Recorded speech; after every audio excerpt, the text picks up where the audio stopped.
Zira Kareth sat at the same corner table she had claimed for the past 3 years. The small restaurant called Antonio's was busy as usual. Humans came and went, laughing and talking loudly. Zira watched them all with careful eyes. She looked human enough at first glance. Her skin was olive-toned, her eyes a plain brown, and her black hair cut to her shoulders. But this was all fake. Under this disguise, her skin had a soft purple glow. Her eyes were bright violet, and her real hair was silver and flowed like water. A small device on her neck hid her true form from human eyes. Zira was not human. She was Viridian, sent from a distant star system to study Earth. Her mission was clear: watch the humans and decide if they could help in the war against the Drakari Empire. The Drakari were cruel beings who took over planets and used up all their resources. They had already destroyed 3 Viridian worlds. Now they were looking at Earth. Strangely, humans had already fought off 2 small Drakari scout ships. This confused the Viridian High Council. How could these primitive beings with their simple technology defeat Drakari forces? That's why Zira was here, to find out what made humans special.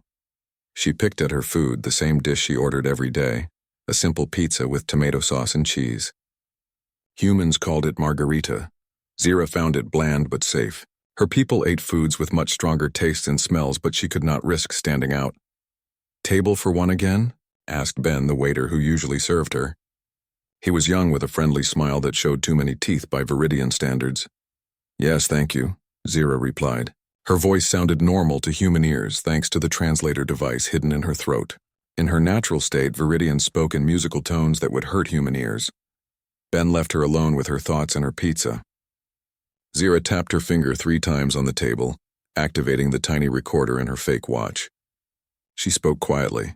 Day 195 of Earth observation. Humans continue to show unpredictable behavior patterns. Today I watched 2 males almost fight over a sports team loss, then laugh and buy drinks for each other 10 minutes later. This makes no logical sense but appears common. Their emotional swings would be considered mental illness on Viridia, yet seems to give them adaptive advantages. She paused as a loud group entered the restaurant. 5 humans in matching uniforms with patches that read, Earth Space Defense Initiative.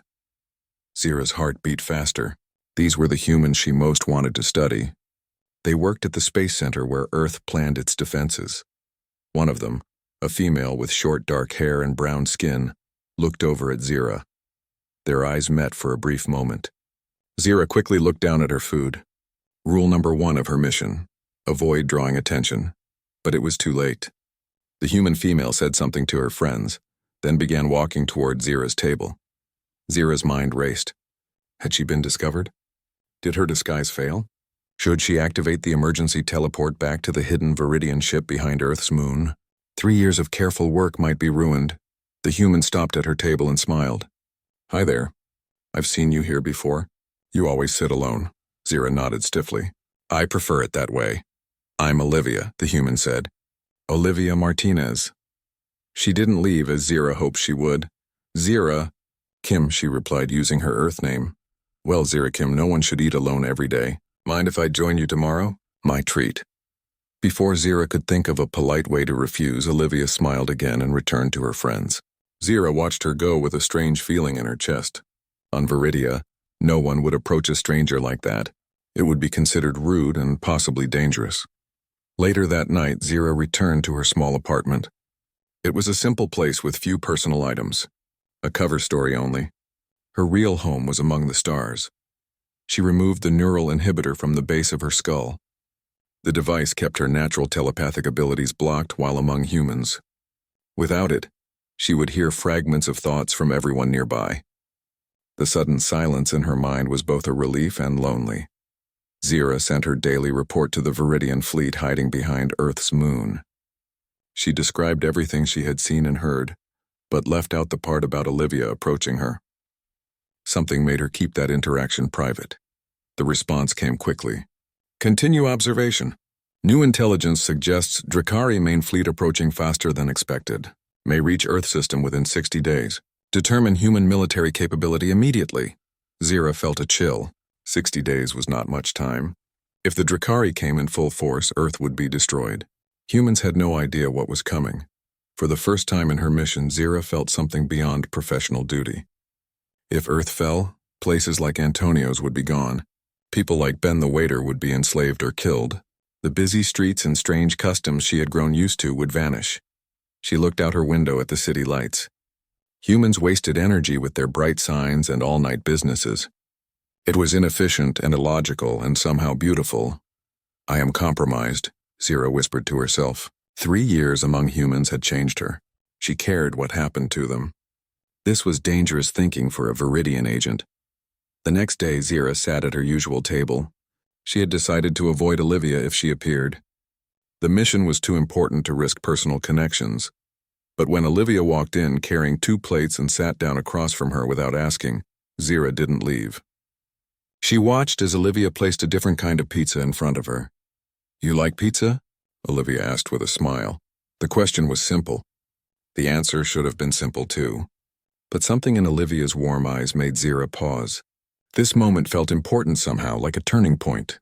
"I have only tried the margarita variety," Zira admitted. "Then you're in for a treat," Olivia said. "This is Antonio's special. It has prosciutto, fig, gorgonzola, and honey. It'll change your life." Zira doubted food could change a life, but as she carefully took a bite, flavors exploded in her mouth. Sweet, salty, tangy, and rich all at once. It was overwhelming and wonderful. "Good, right?" Olivia asked, watching her reaction. "It's complex," Zira said honestly. "Like humans themselves," she thought. "So, Zira Kim, what brings you to Antonio's every single day?" Olivia asked. "I work across the street at the Space Defense Building, and I've seen you here for months." Zira had practiced her cover story many times. "I'm a cultural anthropologist studying urban social patterns." This was close enough to the truth. "Sounds fascinating," Olivia said. "I'm a xenolinguist. I study potential alien language structures so we can be ready if we ever meet someone from another world." Zira nearly choked on her pizza. Of all the humans to approach her, it had to be one who studied aliens for a living. This was dangerous. She should leave now, but she didn't. Instead, she asked, "And have you created any promising translation models?" Olivia's eyes lit up with excitement. "Actually, yes. My team has developed predictive algorithms based on universal linguistic principles that should work for any language system, even one completely unlike our own." As Olivia spoke passionately about her work, Zira realized with alarm that the humans' theories were remarkably close to how Viridian translation technology actually worked. These humans were more advanced than her people had given them credit for, and more interesting. For the first time in 3 long years of lonely observation, Zira felt a connection. A dangerous mission-compromising connection. But with the Drakari coming, perhaps connections were exactly what both their worlds needed. Olivia pressed her hands against the window, staring at Earth below them. Her home planet looked small and fragile from here. "It's beautiful," she whispered. "Yes, it is," Zira agreed. But she wasn't looking at Earth. She was watching Olivia's face, the wonder in her eyes. The door behind them slid open with a soft hiss. A tall figure entered the room. Like Zira, she had glowing purple skin and silver hair, but hers was pulled back in a tight braid. Her uniform was dark blue with silver symbols on the shoulders. "Nisa," the woman said coldly, "you have broken at least 7 protocols by bringing a human aboard." Zira bowed slightly. "Aunt Laris, this is Olivia Martinez. She works for Earth's Defense Initiative. She has information that could change everything." Admiral Larison Vell, last surviving member of Zira's family and commander of the Viridian fleet, looked at Olivia with narrowed violet eyes. "Human," she said. "Do you understand what my niece has done? She has exposed our presence, compromised our mission, put our entire species at risk." Olivia straightened her back. "With all due respect, Admiral, I think your mission was compromised the moment you decided to use Earth as bait for the Drakari." Laris's eyes widened. She turned to Zira. "You told her our strategy?" "I told her the truth," Zira said. "Because I believe there's a better way, one that doesn't sacrifice billions of innocent lives." "Come with me," Laris said sharply. "Both of you." They followed the Admiral through silver corridors. Other Viridians stopped to stare at Olivia. None of them had seen a human up close before. Laris led them to the command deck.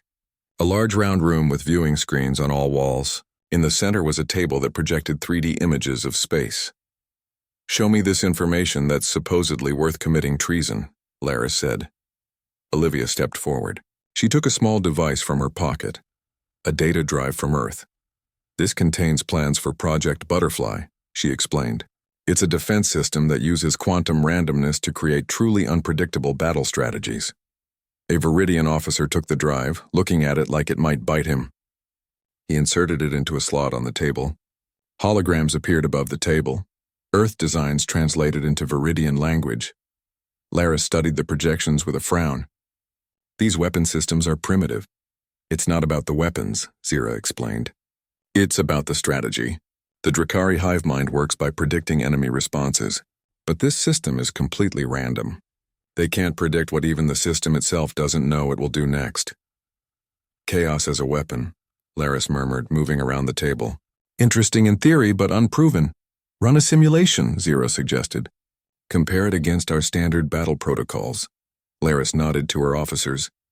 They programmed the system. The hologram changed to show two fleets, one Viridian, one using Earth's butterfly system, against a simulated Drakari attack force. Everyone watched in silence as the battle played out. The Viridian fleet moved in perfect formation, their attacks precise and logical. They destroyed many Drakari ships but were eventually overwhelmed. The Earth ships using Butterfly moved erratically. They seemed to attack randomly, sometimes even putting themselves in danger. But this confused the Drakari. The hive mind couldn't establish a pattern to counter.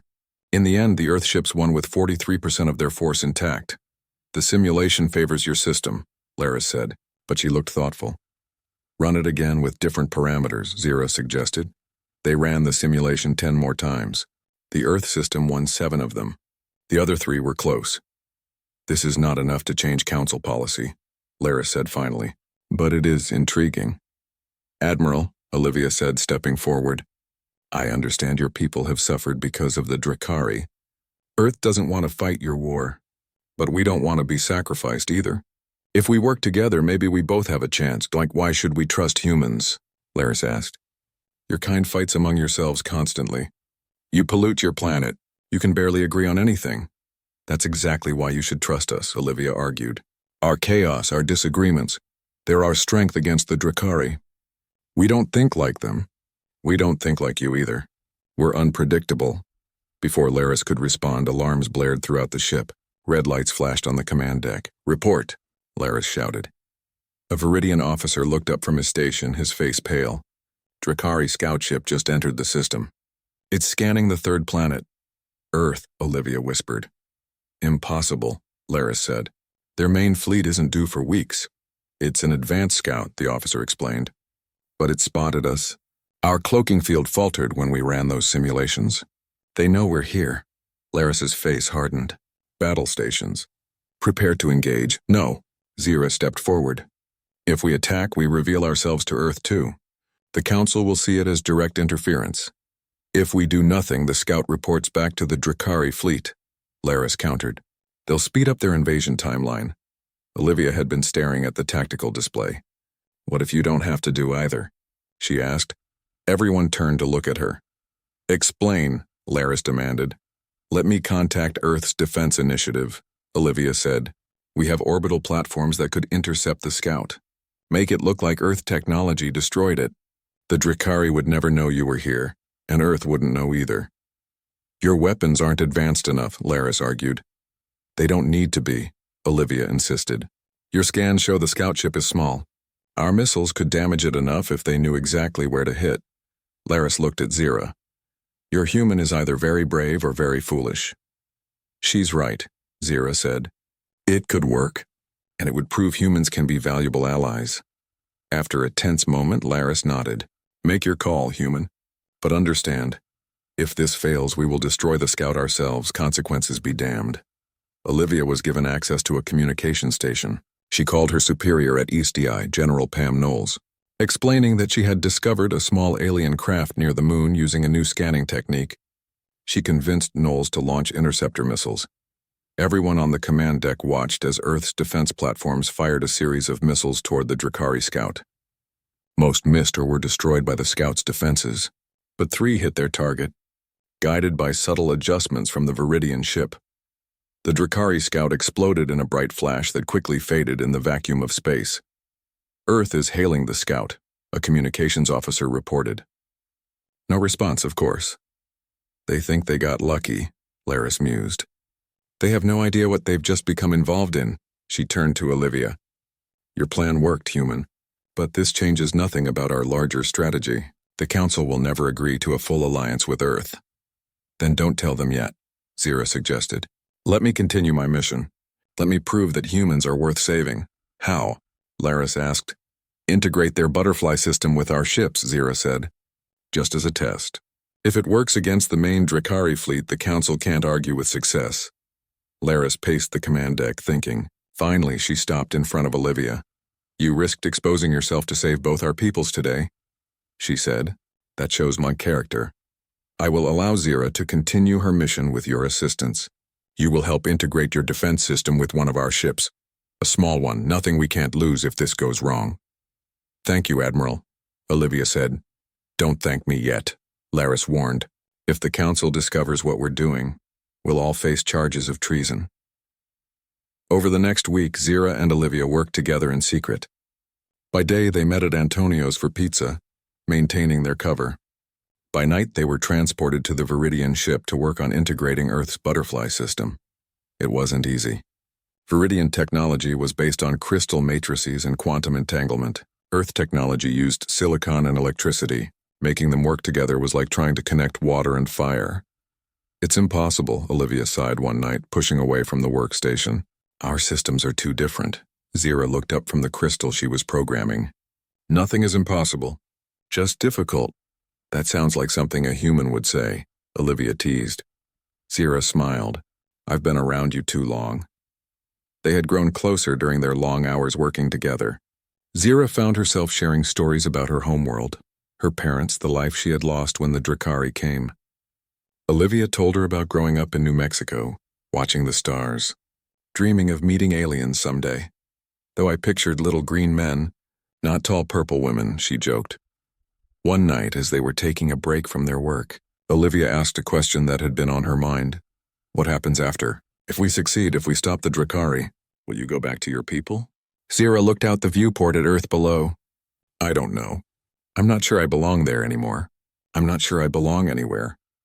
Olivia touched her hand, now familiar with the warm tingle of Viridian skin. You could belong here, with us. With me. Before Zira could respond, Admiral Laris entered the lab. We have a problem, she announced. The Council is sending an inspector. They want a progress report on Earth's suitability as a diversion. When? Zira asked, her heart sinking. 3 days, Laris said. If they discover what we're doing, they'll shut us down immediately. Possibly worse. We need more time, Olivia said. The integration is only at 60%. Then work faster, Laris told them. Because in 3 days, everything changes. The Viridian inspector was named Trellin Vor. He was old by their standards, his purple skin faded to a pale lavender. His silver hair had turned almost white, but his eyes were sharp and missed nothing. Last daughter Kareth, he said, bowing slightly to Zira. The Council sends their regards. They stood in Admiral Laris's private meeting room. Olivia had been hidden away in a storage compartment. No one could know a human was aboard. Inspector Envor. Zira replied with a matching bow. We are honored by your presence. I'm sure, he said dryly. I understand you've been observing the humans for 3 cycles now. The Council grows impatient for your final assessment. Zira kept her face calm, though her heart raced. Earth is a complex world. Its people are unpredictable, so your reports indicate. Navor paced the room slowly. Yet you've offered no clear recommendation. Are they suitable as a diversion for the Drakari or not? This was the moment Zira had been dreading. The question that would determine the fate of an entire world. I believe they are more than a diversion, she said carefully. In my observation, humans possess unique qualities that could make them valuable allies. Envor stopped pacing. Allies? The Council has explicitly rejected that possibility. Their technology is primitive. Their society fragmented. They would be a liability, not an asset. With respect, Inspector, Zira argued, humans have something we've lost. Creativity. Unpredictability. The very chaos of their thinking confuses and disrupts Drakari prediction algorithms. Theoretical at best, Envor dismissed. Do you have proof? I have observed their defense systems, Zira said. They're developing randomized response patterns that could be effective against Drakari attacks. Envor's eyes narrowed. You've been watching their military installations? That goes beyond your authorized parameters. Zira realized her mistake too late. She had revealed too much. It was necessary to complete a thorough assessment, she said quickly. I see. Envor's voice grew colder. And have you interacted with these humans beyond basic observation? Before Zira could answer, an alarm blared throughout the ship. Red emergency lights flashed. Admiral Laris's voice came over the communication system. All personnel to battle stations. Drakari attack force detected. This is not a drill. Envor looked at Zira with suspicion. The Drakari? Here, now. That's impossible. Their fleet isn't due for days. Unless the scout we destroyed sent a message before it was hit, Zira said, already moving toward the door. We need to get to the command deck. On the command deck, chaos reigned. Officers rushed between stations. The main view screen showed a formation of 7 Drakari warships approaching Earth. This isn't their main fleet, Laris was saying as Zira and Envor entered. It's an advanced strike force. They must have sent it ahead when they lost contact with their scout. They'll destroy the human defenses before their main fleet arrives, an officer reported. Standard Drakari tactics. Inspector Envor stepped forward. Admiral, I remind you that Council orders forbid direct intervention. We are to observe only. Laris's face was grim. With respect, Inspector. If Earth falls, we lose our strategic position in this sector. The Council would understand the military necessity. I forbid it, Envor stated firmly. This ship will maintain its position and observe. Those are my orders. Laris looked at Zira, a silent question in her eyes. Zira gave a tiny nod. Very well, Inspector, Laris said. We will observe.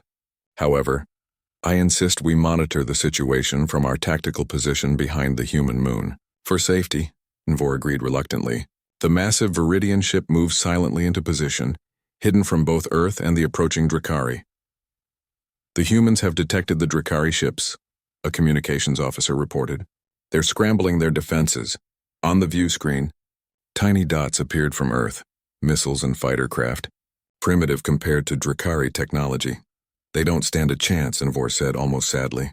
But their sacrifice will give us valuable tactical data. Zira couldn't bear it any longer. Excuse me, Admiral. I need to check something in the auxiliary bay. Laris nodded, understanding in her eyes. Of course. Be quick. Zira rushed through the corridors to where Olivia was hiding. She found her pacing the small storage room. What's happening? Olivia asked. I heard the alarms. The Drakari are here, Zira said quickly. An advance force. 7 warships. Earth is launching defenses, but they'll be slaughtered, Olivia finished. She grabbed Zira's arms. We have to do something. The butterfly system is ready, Zira confirmed. But the Council Inspector forbids intervention. If we help openly, we'll all be charged with treason. Olivia thought for a moment. What about Ship Delta 7? Ship Delta 7 was the small Viridian vessel they had integrated with the butterfly system. It was currently docked in one of the Astral Whisper's launch bays. We could launch it remotely, Zira said, catching Olivia's meaning. Make it look like an Earth ship. Exactly, Olivia said. The inspector would never know. Zira hesitated. It would still be treason. Letting billions die when you could save them, that's the real crime, Olivia argued. Zira made her decision. Come with me. They made their way to a secondary control room, avoiding the main corridors where they might be seen. The small room was designed for remote drone operations during battle. We can control Delta 7 from here, Zira explained, activating the systems. But we'll need to disable its Viridian markings and energy signature. Olivia sat at the second control station. I can handle that. 3 years studying alien tech wasn't for nothing. They worked quickly, reprogramming Delta 7's external appearance to match Earth vessels. Zira locked onto the Drakari formation. Ready? She asked. Olivia nodded. Let's show them what humans and Viridians can do together. Zira pressed the launch sequence. In the main docking bay, Ship Delta 7 powered up. Its engines glowed blue as it silently slipped out of the Astral Whisper. On the command deck, Admiral Laris noticed a new signal on the tactical display. She carefully positioned herself to block Inspector Envor's view. The humans have launched a new type of vessel, an officer reported, picking up on Laris's subtle signal. Design unknown. Track it, Laris ordered. But do not interfere. In the control room, Zira and Olivia guided Delta 7 toward the Drakari formation. The small ship was fast and agile, darting between the larger enemy vessels. "Activating butterfly system," Olivia said, her fingers flying over the controls. The effect was immediate and stunning. Delta 7 began moving in completely unpredictable patterns. It would charge directly at a Drakari ship, then veer away at the last second. It fired its weapons at seemingly random intervals and angles. On the command deck, everyone watched in amazement as the small Earth ship wreaked havoc on the Drakari formation. "Impossible," Envor whispered. "That level of unpredictability. It's confusing their hive mind coordination." Laris allowed herself a small smile. "Humans are full of surprises." The Drakari ships began firing wildly, trying to hit the elusive vessel. But they often ended up hitting each other instead. Their perfect formation broke apart as each ship tried to track the erratic movements. In the control room, Zira and Olivia worked in perfect sync. When one Drakari ship locked weapons on Delta 7, they would dart behind another enemy vessel, causing friendly fire damage.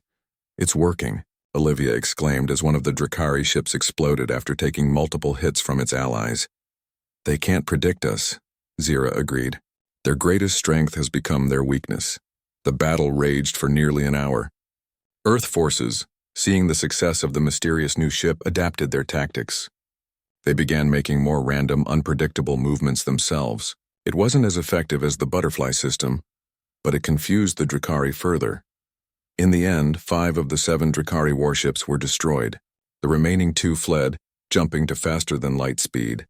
On the command deck, Inspector Envor was speechless. "They won? Against a Drakari attack force?" "As I said," Laris replied calmly, "humans are full of surprises." In the control room, Zira and Olivia hugged each other tightly. "We did it," Olivia whispered. "We actually did it. We need to get back before anyone notices we're gone," Zira said reluctantly, pulling away. "You hide in the storage room. I'll go to the command deck." When Zira arrived on the command deck, the mood was one of stunned disbelief. Officers were analyzing the battle data, trying to understand how Earth had prevailed. "Last daughter Kareth," Envor said when he saw her. "It seems your assessment of humans may have merit after all." "Thank you, Inspector," Zira said modestly. "However," Envor continued, his voice hardening, "I find the timing of this battle convenient. And that ship, the one that caused so much damage, its movement patterns were unlike anything I've seen from Earth before." Zira kept her face neutral. "As I've reported, humans are constantly innovating. Their unpredictability is their strength." Envor stepped closer. "Perhaps. Or perhaps there has been unauthorized interference. The Council will want a full investigation." Before Zira could respond, a communications officer called out, "Admiral, emergency transmission from Earth. The Human Defense Forces are reporting multiple new contacts. The Drakari main fleet has arrived." Everyone turned to the main view screen. There, appearing one by one as they dropped out of faster-than-light travel, were dozens of massive Drakari battleships. The Earth Space Defense Initiative headquarters was in chaos. Officers rushed through corridors. Screens displayed the battle raging in orbit. Alarms blared constantly. General Pam Knowles, commander of ESDI, stared at Zira with wide eyes. "So the rumors were true," she said. "We're not alone."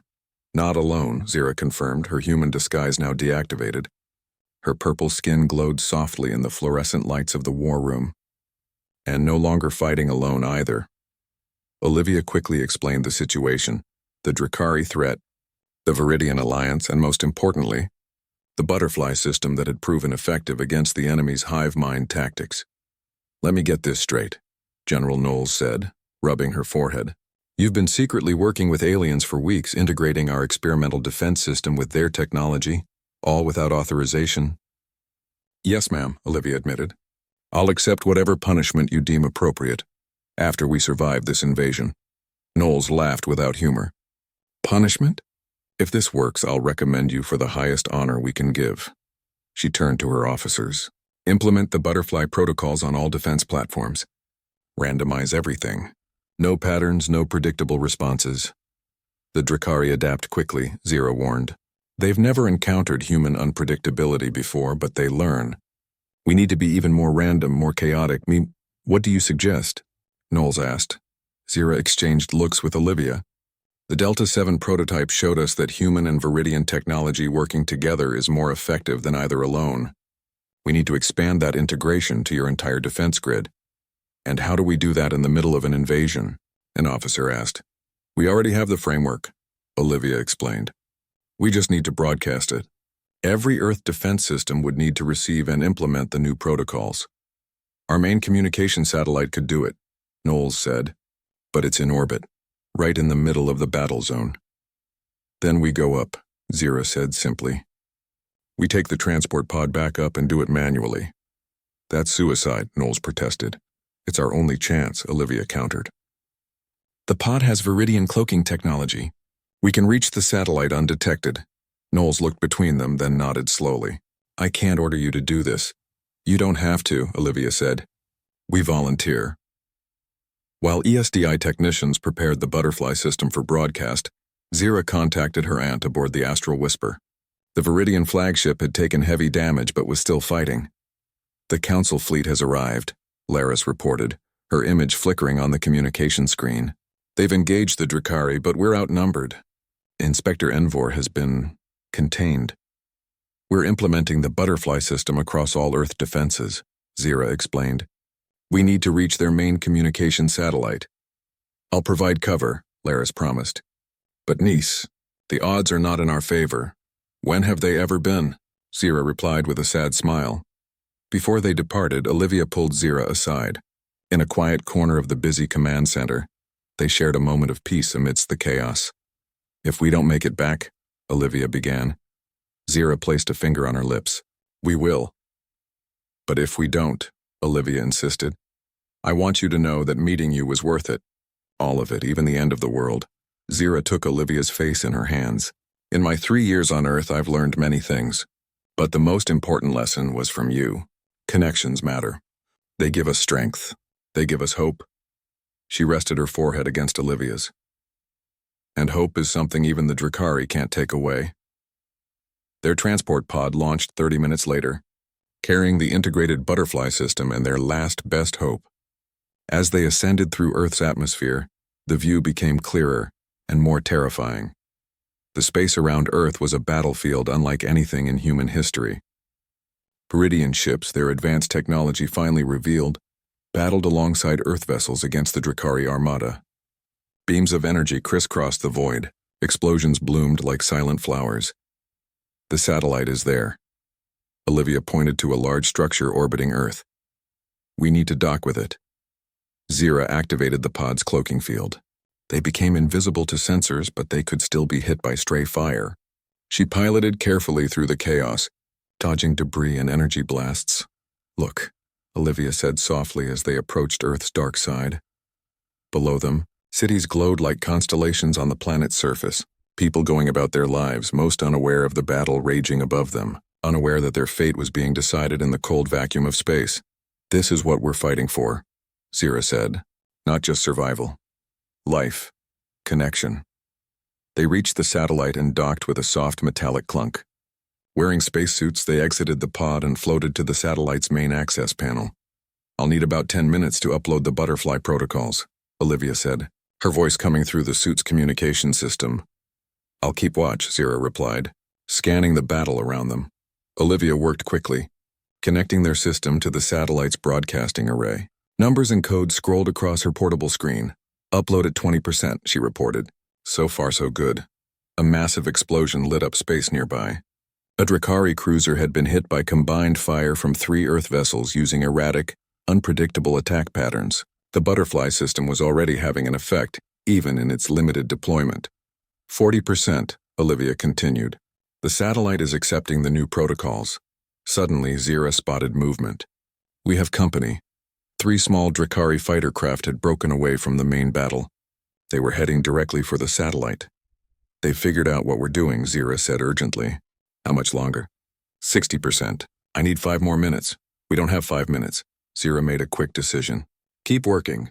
I'll distract them. Before Olivia could protest, Zira pushed off from the satellite and floated back to their transport pod. She climbed inside and detached from the satellite. Zira, what are you doing? Olivia's panicked voice came through the communication link. Buying you time, Zira replied, powering up the pod's engines. Finish the upload. She deactivated the cloaking field, making the pod visible to the approaching Drakari fighters. Then she fired the engines at full power, shooting away from the satellite. As she'd hoped, the Drakari changed course to follow her. Their hive mind had identified her as the primary threat. The pod was faster but less armed than the Drakari vessels. Zira would have to rely on piloting skill alone. She weaved through the larger battle, using debris and other ships as cover. Energy blasts from the Drakari fighters narrowly missed her. One grazed the pod's hull, sending warning alarms blaring. 80%, came Olivia's voice. Just a little longer. Zira executed a tight turn around a destroyed Drakari ship, then cut the engines briefly. The fighters overshot her position. She powered up again and dove toward Earth, using the planet's gravity to increase her speed. The Drakari followed, firing continuously. Another hit rocked the pod. Systems began to fail. Smoke filled the cockpit. 90%, Olivia reported. Almost there. Zira could see the Astral Whisper engaged with two massive Drakari battleships. Despite heavy damage, her aunt's ship was still fighting. Laris would be proud of her, Zira thought. She had finally found something worth fighting for. Upload complete. Olivia's triumphant voice filled the pod. The butterfly system is broadcasting to all Earth and Viridian vessels. Zira allowed herself a smile despite the smoke and alarms. Get back to the pod docking point. I'm coming to get you. She turned the damaged pod back toward the satellite. One engine was failing. Controls were sluggish. The Drakari fighters still pursued, though they were having trouble predicting her erratic course. As she approached the satellite, she saw Olivia waiting at the docking point, tethered to the structure. Just a few more seconds, a direct hit from a Drakari fighter sent the pod spinning. Zira fought with the controls trying to stabilize. Another hit. Warning lights flashed red. Systems failing, Zira. Olivia's voice was desperate. Zira, respond. I'm still here, Zira managed, blood trickling from a cut on her forehead. But the pod is dying. I can't reach you. Then I'll come to you, Olivia said. No. The Drakari fighters. Look around you, Zira. Zira glanced at her sensors. Something was happening. Throughout the battle, Earth and Viridian ships were moving in completely random patterns. The butterfly system was working on a scale they hadn't imagined. And the Drakari were in disarray. Their perfect formations had dissolved into chaos. Ships fired at their own allies. Some drifted aimlessly, their hive mind connection disrupted by the overwhelming unpredictability they faced. The fighters pursuing Zira suddenly veered away, apparently responding to some greater threat. The entire Drakari fleet seemed to be falling back, retreating from the combined human-Viridian force. It's working, Zira whispered. It's actually working. Using her suit's thrusters, Olivia pushed off from the satellite and floated through space toward the damaged pod. Zira opened the airlock, her suit already on to compensate for the pod's failing life support. They embraced awkwardly in their bulky suits, floating in the small airlock as the battle began to turn around them. Can we make it back to Earth? Olivia asked, looking at the pod's damaged systems. I think so, Zira replied, but it will be a rough landing. I've had worse first dates, Olivia joked. That first shared pizza changed everything. Over the next week, Olivia joined Zira for lunch every day. Each time she brought a new kind of pizza for Zira to try. Each time they talked longer.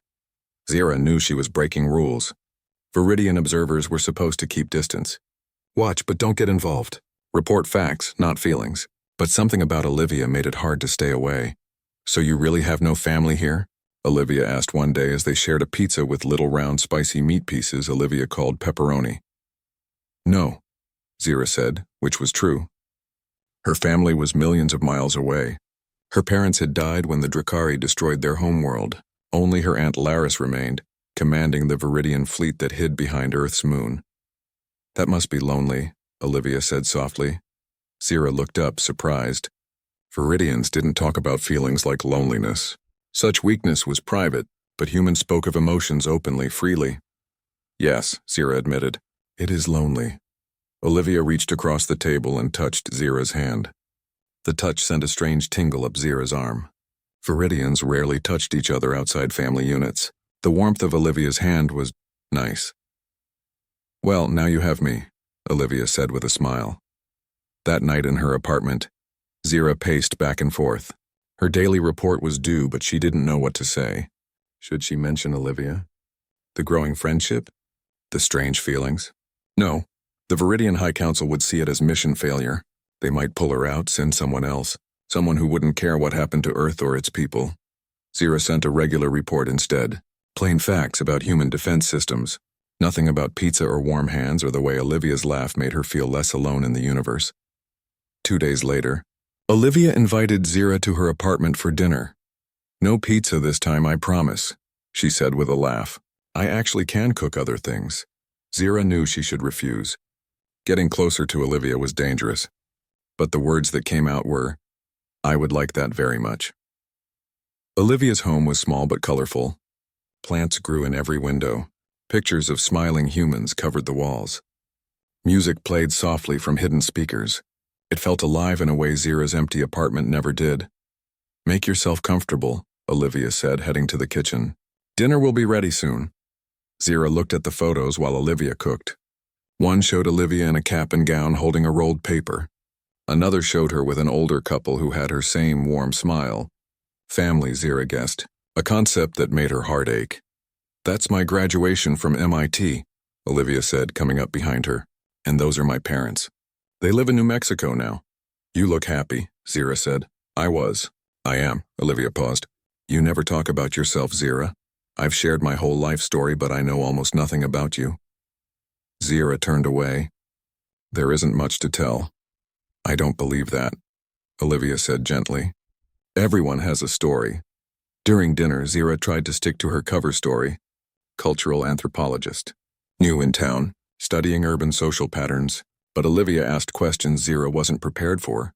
What made you want to study humans? Where did you grow up? What's your favorite memory from childhood? Each question felt like a trap, not because Olivia meant harm, but because each lie Zira told built a wall between them. And Zira, to her surprise, didn't want walls.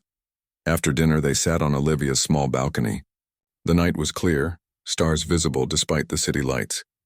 Zira looked up at them, wondering which one humans would think was Viridia's sun. They hadn't mapped that far yet.